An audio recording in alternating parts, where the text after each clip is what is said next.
একজন লোক কি কোনো অমুসলিমকে পবিত্র কোরআন দিতে পারে? মানে একজন মুসলিম কোনো অমুসলিমকে দিতে পারবে কিনা? বেশিরভাগ মুসলিম মনে করেন পবিত্র কোরআন ধরার আগে অজু করাটা আবশ্যক। এজন্যই তারা বলেন যে অমুসলিমদের পবিত্র কোরআন দেওয়া যাবে না। একথা আগে বলেছে, অজু করা ফরজ না।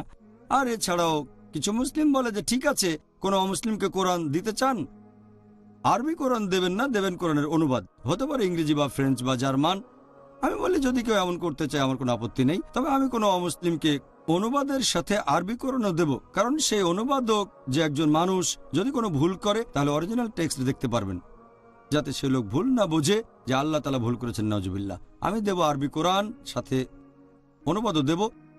আর যদি আল্লাহ তাআলা এই কারণে আমাকে দায়ী করেন যে অমুসলিমকে কোরআন দিয়েছি, তাহলে সেরা মানুষদের সাথে আমি থাকবো আমার নবীর সাথে। কারণ আমাদের নবী মুহাম্মদ সাল্লাল্লাহু আলাইহি সাল্লাম চিঠি লিখিয়েছেন অমুসলিম রাজাদের কাছে।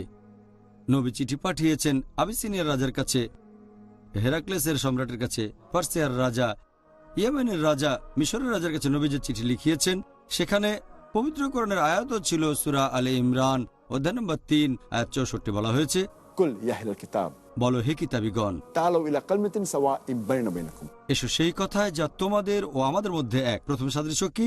আল্লা না'বুদু ইল্লাল্লাহ, আমরা আল্লাহ ছাড়া কারো ইবাদত করি না, ওয়া লা নুশরিকা বিহি শাইয়্যান, তার সাথে কাউকে শরীক করি না।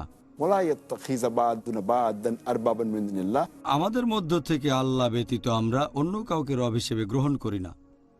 ফাইন তাওয়াল্লাউ, যদি তারা মুখ ফিরিয়ে নেয়, ফাকুলু শাদু বলো তোমরা সাক্ষী থাকো বিআন্না মুসলিমুন, আমরা মুসলিম, আল্লাহর কাছে নিজের ইচ্ছাকে সমর্পণ করি। তাহলে পবিত্র কোরআনের এই আয়াত দিয়ে আমাদের নবী মুহাম্মদ সাল্লাল্লাহু আলাইহি ওয়াসাল্লাম চিঠি লিখিয়েছেন আর পাঠিয়েছেন অমুসলিম রাজাদের কাছে। তাদের অনেকেই সেই চিঠি পড়ার পরে ইসলাম গ্রহণ করেছে, আবার অনেকে চিঠি ছিঁড়ে ফেলেছে, আবার অনেকে সেই চিঠি পা দিয়ে মারিয়েছেন।